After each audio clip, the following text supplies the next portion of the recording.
क़द क़ाल अल्लाहु तबारक व तआला फ़िल क़ुरानिल मजीद अऊज़ु बिल्लाहि मिनश शैतानिर रजीम बिस्मिल्लाहिर रहमानिर रहीम व नफ्सिन व मा सव्वाहा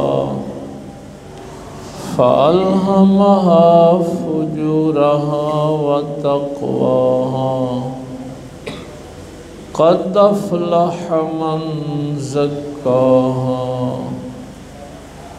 आमन्तु बिल्लाहि सदक़ल्लाहुल अज़ीम व सदक़ रसूलुहुन नबियुल उम्मियुल करीम व नहनु अला ज़ालिका मिनश शाहिदीन वश्शाकिरीन वल्हम्दुलिल्लाहि रब्बिल आलमीन।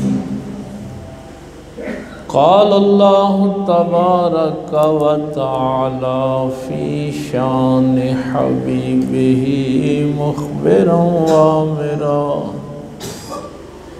इन्नल्लाहा व मलाइकतहु युसल्लूना अलन नबी या अय्युहल्लज़ीना आमनू सल्लु अलैहि व सल्लिमू तस्लीमा। अल्लाहुम्मा सल्लि अला सय्यिदिना व अला आलि सय्यिदिना मौलाना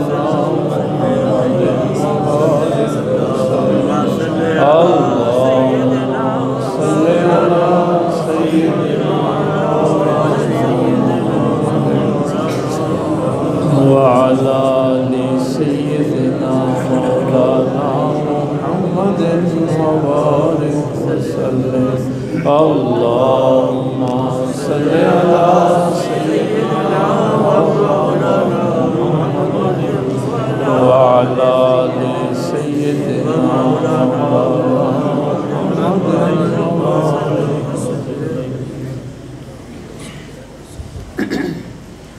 अल्लाह रब्बुल इज़्ज़त की हम्द व सना के बाद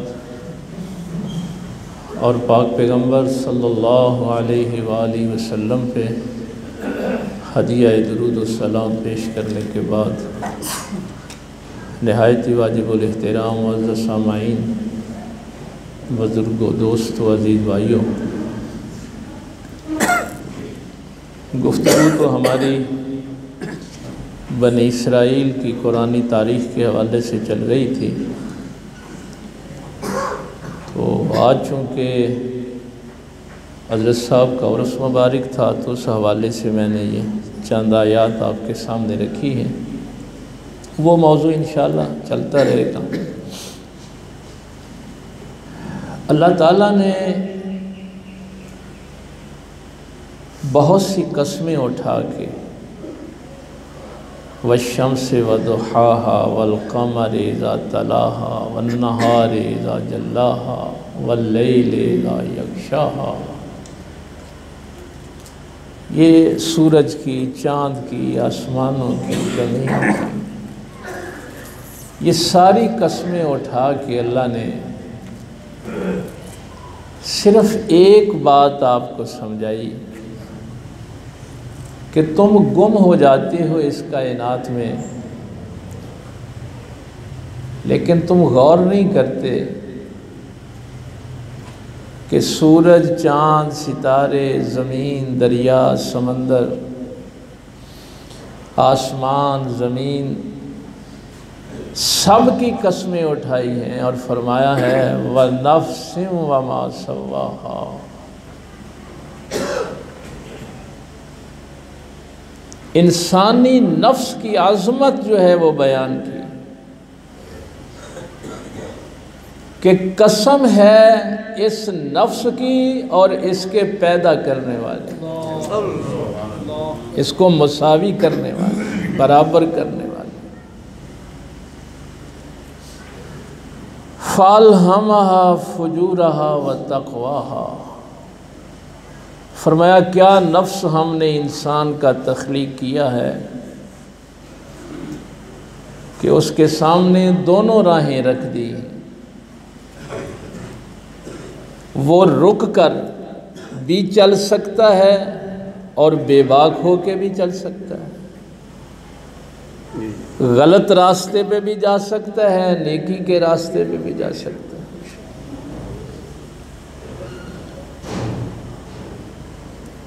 क़द अफ़लह मन ज़क्काहा,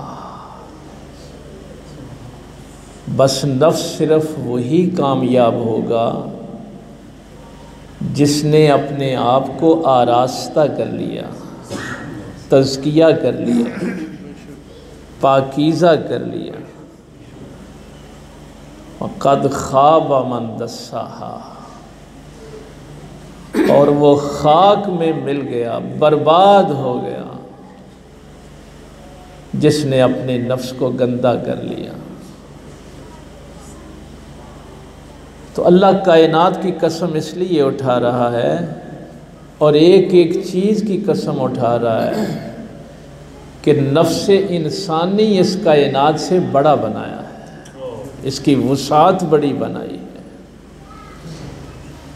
और फिर इसके पैदा करने वाले की कसम उठाई है। ये जो लफ्ज़ तज़किया आप सुनते हैं, मन ज़क्काहा, इसी से लफ्ज़ ज़कात भी है। ज़कात आप बोलते हैं ना लफ्ज़, वो भी इसी से है।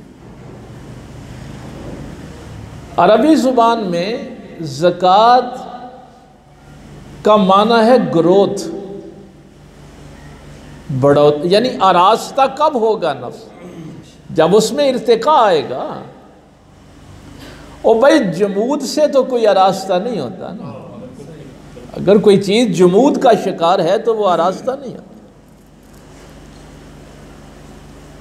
अब आपको तो चूंकि ज़कात के माने नहीं आती, हम समझ रहे हैं कि 100 और 2.5 रुपये कट दिए थे ज़कात है। उनको चूंकि ज़कात के माने का पता था कि ज़कात का माना ग्रोथ है, नशो नुमा है, तो इसलिए वो ये सवाल उठाते थे कि जब 100 में से 2.5 रुपये निकाल दें तो ये तो कम होते हैं ना, ग्रोथ तो नहीं होती है, बढ़ते तो नहीं है ना, ये तो कम हो गए। ये सवाल उनके जहन में इसलिए पैदा होता था। आज ये मौजू नहीं है। वो मिसाल अल्लाह ताला ने कुरान करीम में दे दी थी, फिर उनको कॉमन सेंस की वो मिसाल समझा दी थी कि तुम एक बीज बोते हो, मसलुल्लज़ीन युनफ़िक़ून अम्वालहुम फ़ी सबीलिल्लाह, वो कहते थे बढ़ता कैसे है। तो अल्लाह ने ये नहीं कहा कि मैं तुम्हें कैसे बताऊं, अल्लाह ने फरमाया मैं बताता हूं तुम्हें कैसे बढ़ता है। ये जो तुम अल्लाह की राह में फ़ी सबीलिल्लाह, मसलुल्लज़ीन युनफ़िक़ून अम्वालहुम फ़ी सबील, जो माल तुम फ़ी सबीलिल्लाह खर्च करते, कमसल हब्बतिन, उसकी मिसाल एक दाने की है। तुमने एक दाना बोया था ना, अम्बतत सबा सनाबिला, उस एक दाने को हमने 7 बालियां लगा दी। फ़ी कुल्ल सुम्बुलतिन मिअतु हब्बा, हर बाली को 100 दाना लगा दिया। अब पता चला वो एक को 700 कैसे करता है? उनकी समझ में तो नहीं आती थी ना बात कि ये बढ़ोतरी कैसे होती। लेकिन इसके लिए एक शर्त है, इसका दूसरा माना चूंकि पाकीज़ा करना है। ज़कात आप इसलिए देते हैं कि आपका माल पाकीज़ा हो। यानी इस्लाम ये कहता है कि किसी चीज़ की ग्रोथ हो ही नहीं सकती जब तक वो पाकीज़ा ना हो। यानी माल पाक होगा तो उसमें इजाफा होगा, पाकीज़गी शर्त है। अब मुर्शिद की भी उस बंदे को ज़रूरत है, कुरान की भी उसको ज़रूरत है, पैगंबर की भी उसको ज़रूरत है, जो अपने नफ्स को पाकीज़ा करना चाहता है। भाई जिसकी ये मंजिल नहीं है ना, उसको बेहत होने की ज़रूरत ही नहीं है, उसको मुरीद बनने की कोई ज़रूरत नहीं। बैत सिर्फ इसलिए हुआ जाता है ताकि हमारा तज़किया हो, नफ्स का तज़किया हो जाए, ये पाकीज़ा हो जाए, ताकि ग्रोथ हो, बढ़ोतरी हो, ये संवर जाए, ये अपनी मंजिल को पहुंच जाए, ये ज़लील और रुस्वा ना हो।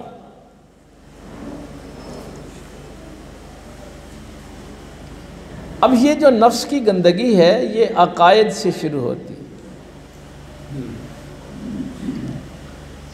अगर बंदे का अकीदा गंदा हो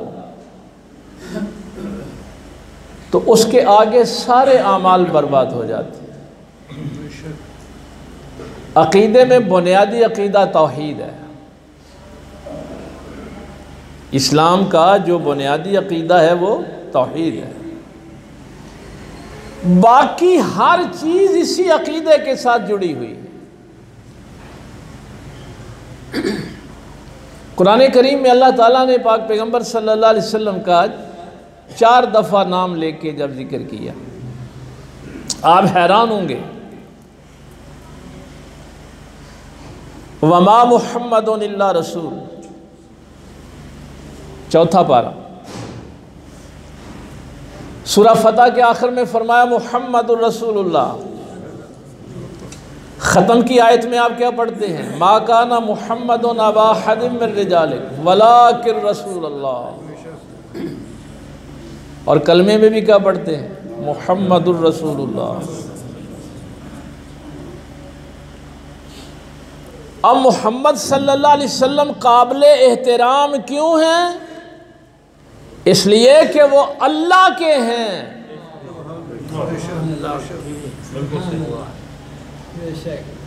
अब ये रिसालत जुड़ गई अल्लाह के साथ, मुहम्मदुर रसूलुल्लाह।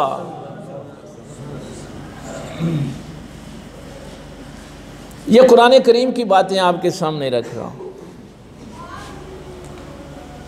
वला तक़ूलू लिमन युक़्तलु फ़ी सबीलिल्लाहि अमवात। मरना सब ने है, लेकिन जिंदा वो है जो अल्लाह की राह में मरे।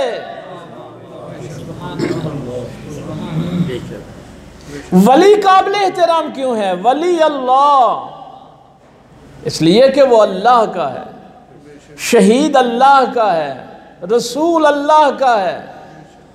तो हर वो चीज जो तौहीद से जुड़ती है वो काबिल एहतराम होती है। अब अगर अकीदा तौहीद में कुफर हो, शिरक हो, बिदत हो, तो अकीदा तौहीद गंदा हो गया, बर्बाद हो गया ना। अब मुर्शिद का पहला काम यह है कि वो उसके अकीदे की गंदगी दूर करे, उसके अकीदे में कुफर ना हो, शिरक ना हो, बिदत ना हो, खालिस तौहीद। एक जुमले में अर्ज कर दूं, क्योंकि अर्ज किया था ना उस दिन मैंने कि उलाइक अल्लज़ीना अनअम अल्लाहु अलैहिम मिनन नबिय्यीन वस्सिद्दीकीन। क्या नबी सच्चे नहीं होते हैं? भाई नबी भी तो नबियों से बड़ा सच्चा कौन होता है? फिर कुरान ने ये तरतीब क्यों बयान की कि इनाम हुआ नबियों पे और सिद्दीकीन पे? नबियों से बड़ा गवाह कौन होता है? वह शुहदा। नबियों से बड़ा साले कौन होता है? वह सालेहीन। हाँ, नबी तो जाहिर है सिद्दीक हैं, सच्चे हैं, सादिक हैं, शहीद भी वही सबसे बड़े हैं, साले भी वही सबसे बड़े हैं। लेकिन नबियों के बाद, आज ये मेरा मौजू नहीं, मैं सिर्फ एक जुमले में अर्ज करने लगा हूं, नबियों के बाद जिसकी तलब में सिर्फ अल्लाह है वो सिद्दीक है।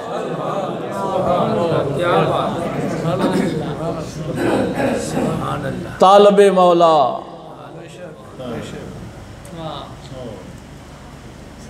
ये मुर्शिद का काम है कि उसके नफ्स में तलबे मौला आ जाए।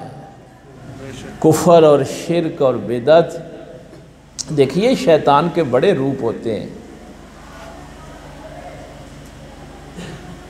बहुत रूप होते हैं शैतान के।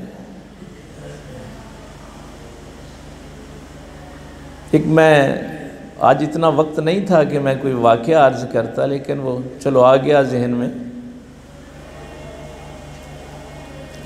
कादियानियों का एक तरीका है, वो देखते हैं किसी को दौलत की ज़रूरत है तो वो उसको पैसे फराहम कर देते हैं, किसी को औरत की ज़रूरत हो तो औरत फराहम कर देते हैं। तो मेरे बच्चे ही थे उधर शागिर्दी, तो फ़ौज में एक मेजर साहब थे, तो एक बच्ची उसके पीछे लगा दी बहुत खूबसूरत कादियानियों ने। लेकिन उसने एक शर्त लगाई, उसने कहा कि मैं कादियानियों के घर शादी नहीं करना चाहता, ये मुसलमान हो जाए। लेकिन मुनाफिकों का तरीका होना का ठीक है, ये बच्ची मुसलमान हो जाए। अब उन्होंने अपना आहिस्ता आहिस्ता काम जो है वो शुरू किया। एक दिन उसने कहा कि तुम इस्तिखारा कर लो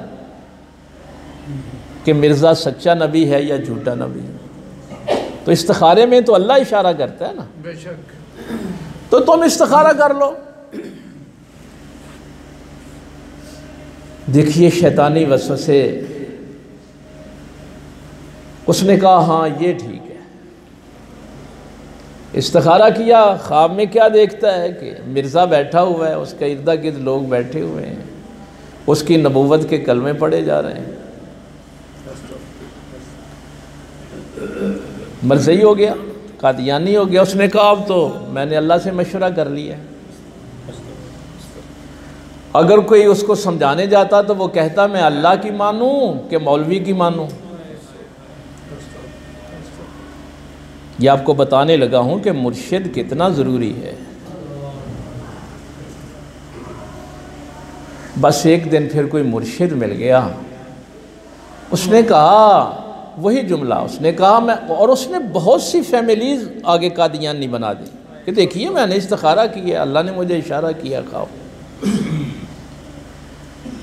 तो कहने लगा कि बाबा जी मैं अल्लाह की मानूं या आपकी मानूं। उन्होंने उसका हाथ पकड़ के कहा थोड़ी देर के लिए मेरी मान ले, थोड़ी देर के लिए मेरी मान ले। उसने कहा अच्छा आप बताएं, क्या तूने क्या किया? कहने लगा जी मैंने इस्तिखारा किया। उन्होंने फरमाया बेटा इस्तिखारा शक पे होता है। इस्तिखारा कब होता है? जब शक हो। तुझे मिर्ज़ा पता ख्वाब में क्यों नजर आया? तूने अल्लाह के महबूब की नबूवत पे शक किया तो तेरा ईमान ज़ाया हो गया, तेरा ईमान बर्बाद हो गया। अगर तुझे अल्लाह के महबूब की नबूवत पे यकीन होता तो तू इस्तिखारा ही क्यों करता?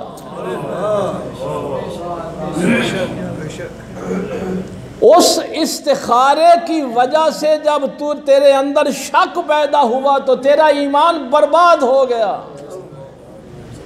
जब तेरे अंदर ईमान ही नहीं रहा तो अब तुझे फिर मिर्ज़ा ही नज़र आना था, तुझे मोहम्मद तो नज़र नहीं आने थे। इसलिए सरकार इमाम आज़म अबू हनीफा रज़ी अल्लाह ताला अन्हु ने फरमाया था अगर कोई बंदा नबूवत का दावा करे और आप उससे दलील मांगें, एक बंदा नबूवत का दावा करता है, आप उससे कहते हैं तेरी नबूवत की क्या दलील है? इमाम पाक फरमाते हैं दलील मांगने वाला भी काफिर हो गया, इसलिए कि उसने मोहम्मद रसूलुल्लाह पे शक किया तो ऐसे दलील मांगी। क्या समझे मुकाम नबूवत क्या है?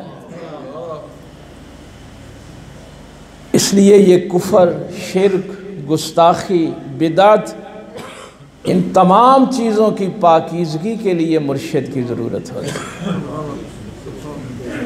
ये तज़किया नफ्स है।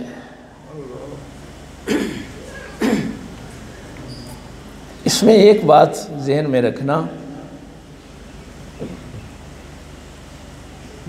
मुर्शिद अल्लाह वाला हो, कामिल हो, जो आला हज़रत इमाम मोहम्मद रज़ा फ़ाज़िल बरेलवी रहमहुल्लाह ने फरमाया ना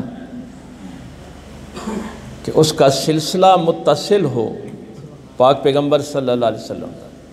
ये नहीं है कि वो बैत करता फिर रहा है और ख़ुद किसी कामिल का मुरीद नहीं है, पहले वो ख़ुद किसी कामिल का मुरीद हो।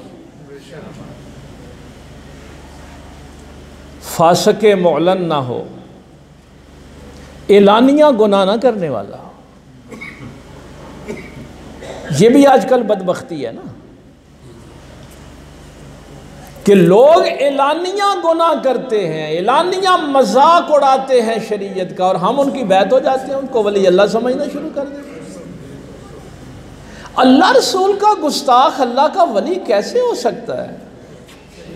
कैसे मुमकिन है?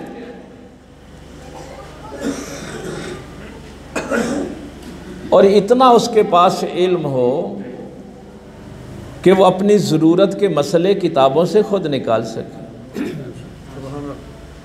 इतना इल्म तो हो। मैं फतूहुल गैब का अक्सर आपसे ज़िक्र करता हूँ, और मैं जहाँ कभी पीर खानों पे भी जाता हूँ उनको भी कहता हूँ यार ये किताब तो कम अज़ कम पढ़ लो। हुज़ूर गौस पाक की किताब है फतूहुल गैब। सरकार गौस पाक फरमाते हैं, फिर बात से बात वो निकलती दूर निकल जाती है, वो कहते हैं सज्जादा नशीन कौन होता है? फतूहुल गैब में हुज़ूर गौस पाक फरमाते। अच्छा, ये मैं मज़े की बात बताऊँ, अल्लाह के घर में बैठा हूँ, कुरान करीम मेरे सामने है, इल्ला माशाअल्लाह अक्सर दरबारों पे जो बैठे हैं उनको इस लफ्ज़ का माना नहीं आता, अक्सरियत को नहीं आता, पता ही नहीं कि सज्जादा नशीन का माना क्या है। लेकिन ज़िद है कि हमें पीर मानो, हम भी शेख हैं। सज्जादा, सज्जादा उस मुकाम को कहते हैं जिस मुकाम पे सजदा किया जाता है। नशीं उस मुकाम पे बैठने वाला। ये मुसल्ला है ना, इस पे मैं सजदा करता हूँ, तो जिस मुकाम पे सजदे किए जाएं उस मुकाम को सज्जादा कहते हैं। अब शेख इस दुनिया से चला गया तो उसके सजदों वाली जगह पे कौन बैठेगा? नारा तकबीर, नारा रिसालत, नारा हैदरी, हुजूर किबला आलम, आस्ताना नंगा शरीफ, सज्जादा नशीन। माना कुछ छोटा है ये? कौन है जो उस सजदे वाली जगह पे बैठे, उस शब बेदारी का ख्याल रखे? मेरे गौस पाक सरकार ये माना बयान करके फरमाते हैं, अल्लाह की दो सिफ़तें तो उसके अंदर नज़र आनी चाहिए, एक गफ़ार और एक सत्तार। एक गफ़ार और एक सत्तार, माफ़ करने वाला और पर्दा पोशी करने वाला।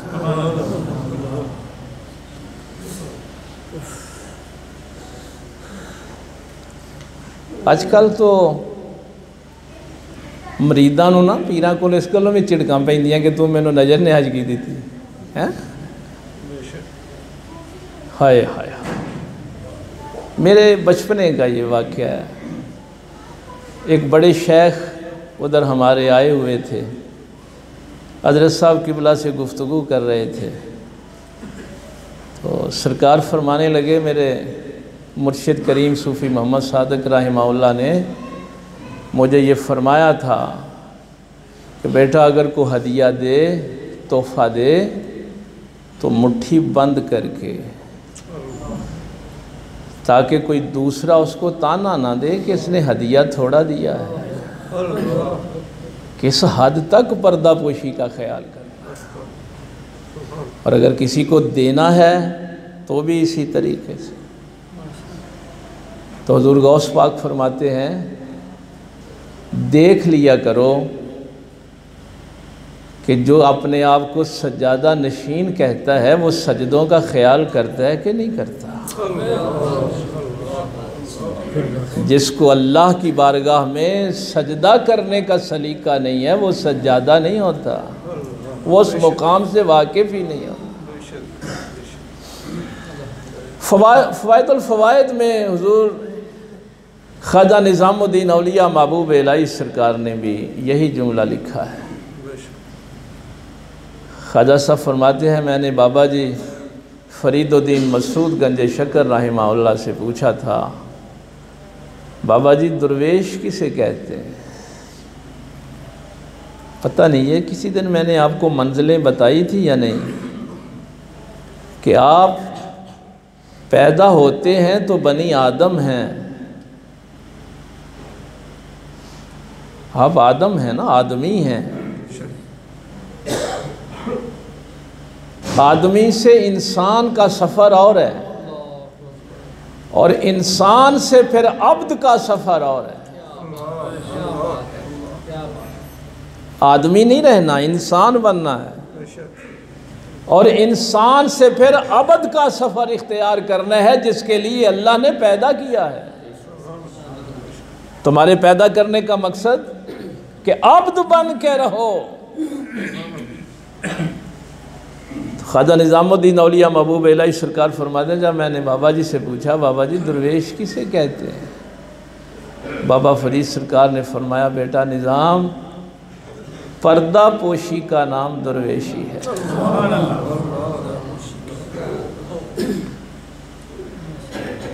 तो मैंने जब हुज़ूर गौस पाक की ये किताब फतूहुल गैब देखी तो आप फरमाते हैं कि जिसमें अल्लाह की ये दो सिफ़ात का मज़हर हो, उससे ज़ाहिर होती हो। देखिए ये मामला बड़ा नाजुक है सज्जादा का। ये जो मैं अक्सर आपसे कहता हूँ ना कि तक़वे की बुनियादी सीढ़ी जो है, तक़वे की बुनियादी जो पहली मंजिल है, पहली सीढ़ी है, पहला मुकाम है, वो है अल्लाह के हलाल को हलाल समझना और अल्लाह के हराम को हराम समझना। यहाँ से तक़वा शुरू होता है। मसले का आपको पता होना चाहिए।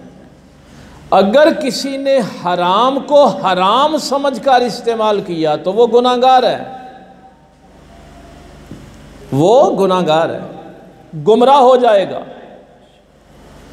लेकिन अगर किसी ने हराम को हलाल समझ के खाया तो वो काफिर हो जाता है।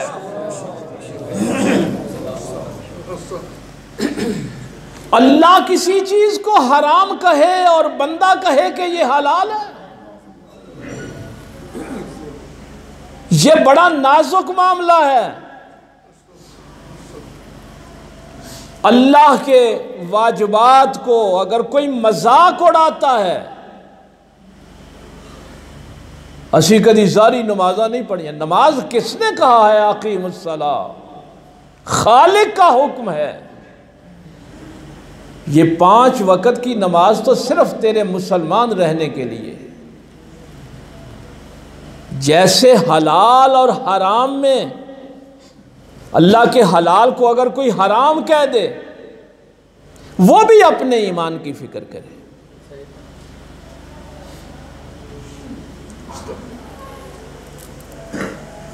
एक बंदा हराम, मसलन ये जो कुरान करीम ने कहा, गैर बागिन वला आदिन फला इस्मा अलैह,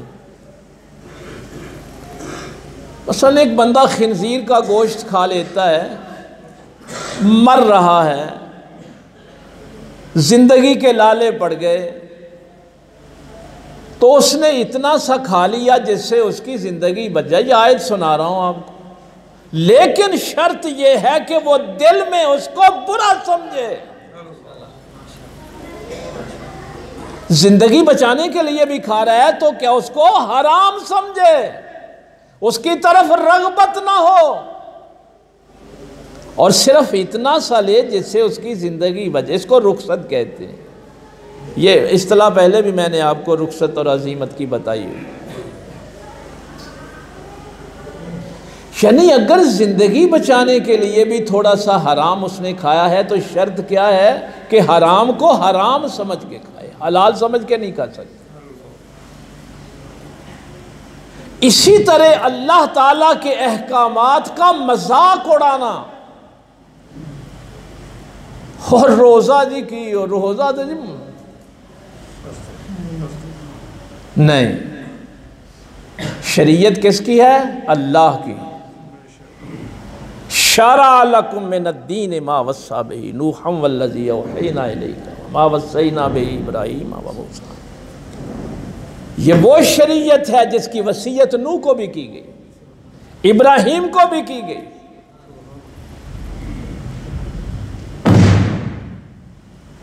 शरीयत जो है ये रास्ता किसका है? अल्लाह का। और शरीयत में तब्दीली का इख्तियार नबी को भी नहीं होता। ये कोई मजाक नहीं है कि अल्लाह ताला रमजान के रोजे फर्ज करे, नबी अपनी मर्जी से आगे पीछे नहीं कर सकते। लोग शरीयत शरीयत कह के मजाक उड़ाना शुरू कर देते।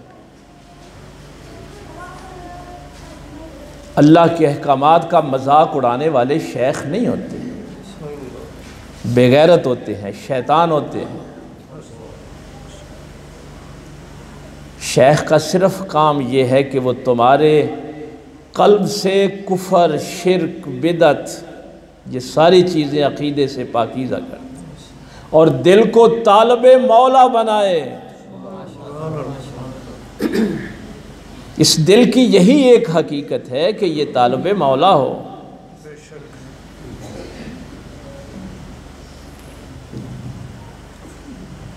इसलिए मैंने अर्ज़ किया कि इसकी ज़रूरत सिर्फ़ उस बंदे को है जो बंदा अपने नफ्स का तज़किया चाहता है। सिफ़ात तो हुज़ूर गौस पाक ने 12 बयान की हैं, वो आप मुझे याद करवाएंगे तो फिर इंशाअल्लाह उन पे बात हो जाएगी। अब फरमाते हैं 2 सिफ़ात तो ये हों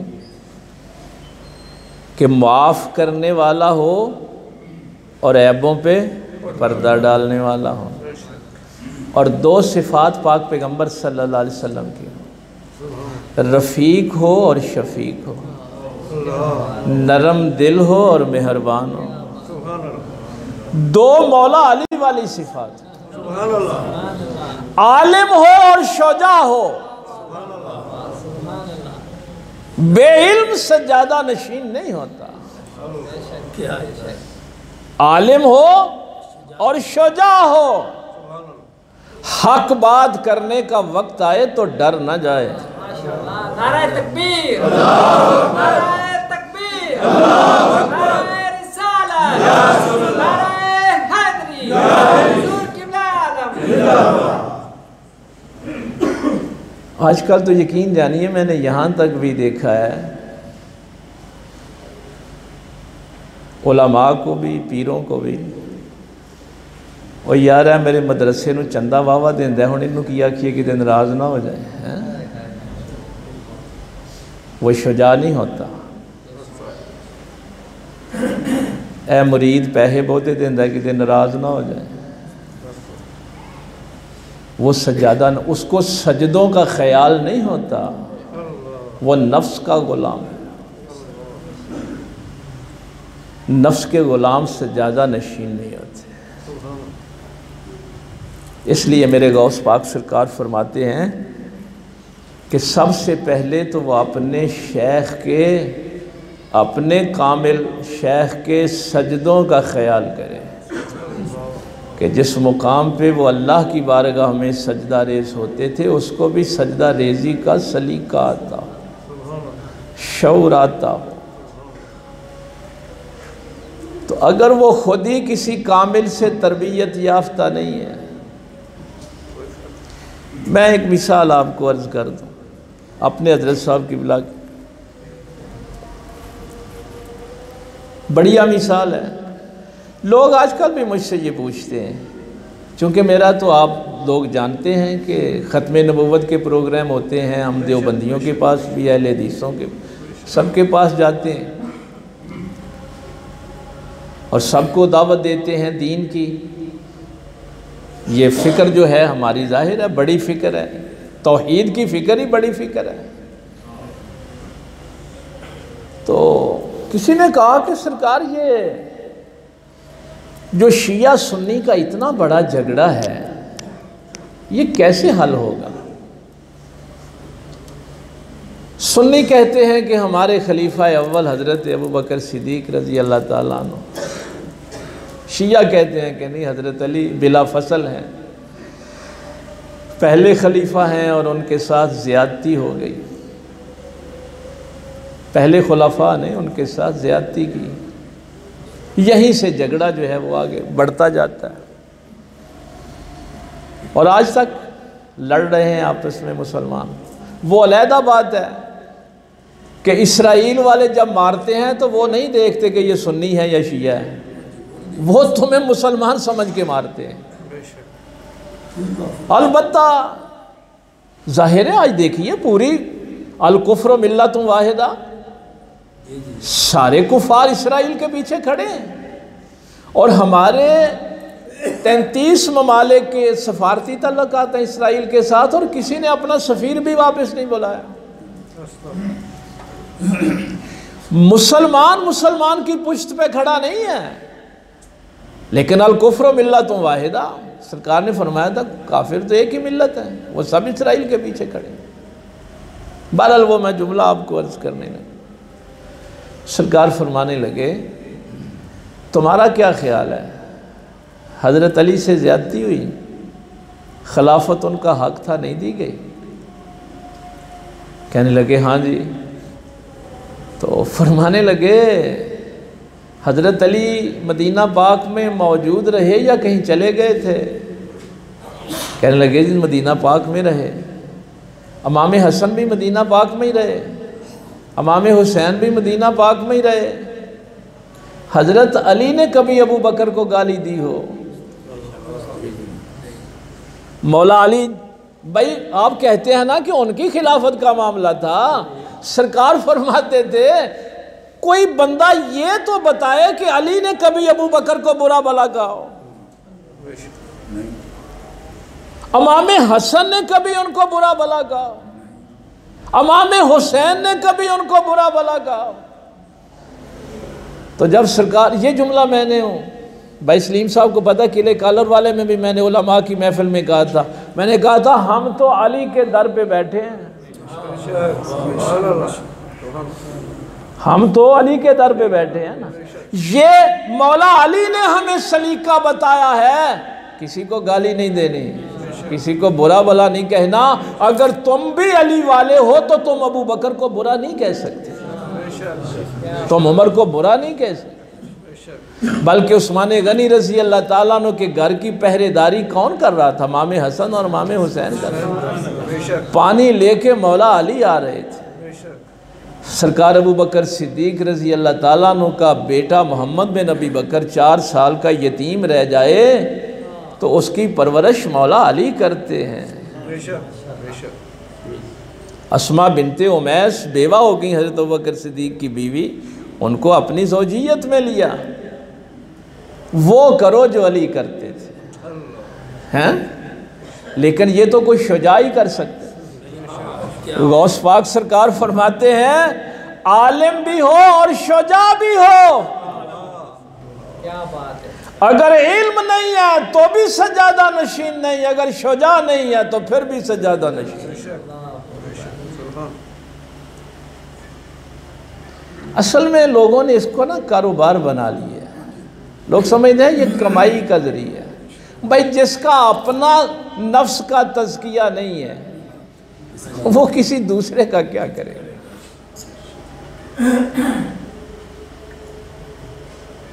तो ये नहीं है कि आप जहाँ जी चाहे, आपके अंदर भी अल्लाह ने हिदायत, फालहामाहा फुजूरहा व तक़वाहा, तुम्हारे अंदर भी अल्लाह ने ये फ़हम रखा है। आज मैं इसकी तफसीर तो सारी नहीं कर सका, बस जाते जाते वक्त हो गया है। क़द अफ़लह मन ज़क्काहा की जो मुख्तलिफ़ तफासीर मैंने देखी, इसमें यह है कि अक़ल तुम्हारी कुव्वत शहवानिया और कुव्वत ग़ज़बिया पे गालिब रहे। तुम्हारी कुव्वत अक़लिया, कुव्वत शहवानिया और कुव्वत ग़ज़बिया पे गालिब रहे।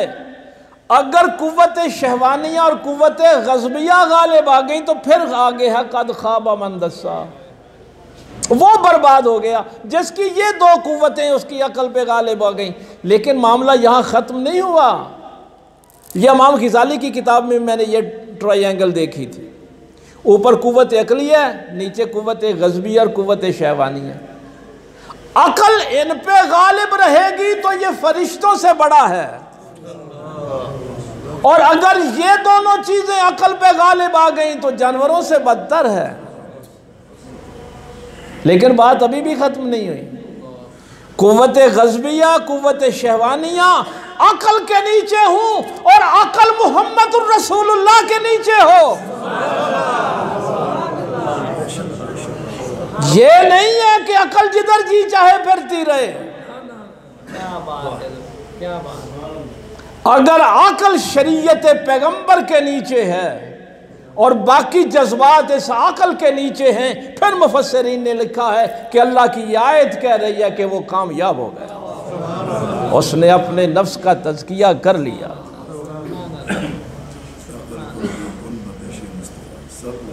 बातें तो और भी हैं, लेकिन ये कम अज़ कम 2-3 बातें ज़हन में रखना।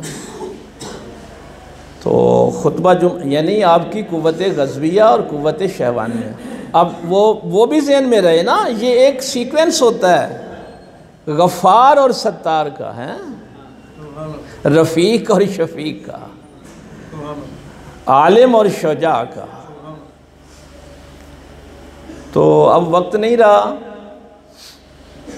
इतना सा सबक आज जो है ये याद रह जाए, और हर सज्जादा नशीन इसीलिए दिन रात रोता रहता है कि जिस मुकाम पे शेख ने सजदे किए थे मैं उनका हक़ अदा नहीं कर सका। असल में उसके दिन रात रोने की वजह ये होती है। तो ये हमारा खुतबा जुमा अमजद साहब रिकॉर्ड करते हैं, यूट्यूब पे डालते हैं, लोग वहाँ से इस्तिफ़ादा करते हैं। ज़वार हैदर साहब इसको हार्ड कॉपी इसकी बनाई है उन्होंने खुतबात की, तो वो पहली जिल्द जो है वो आ गई है। तो जितने ये हमारे दोस्त सुनने वाले यहाँ तशरीफ़ लाते हैं, ये जुमे के बाद ज़वार हैदर साहब से वो कापी जो है वो ले जाएं, जिन्होंने मुताला करना है, इस्तिफ़ादा करना है। अल्लाह ताला अमल की तौफ़ीक दे। व आखिर दावाना अल्हम्दुलिल्लाह।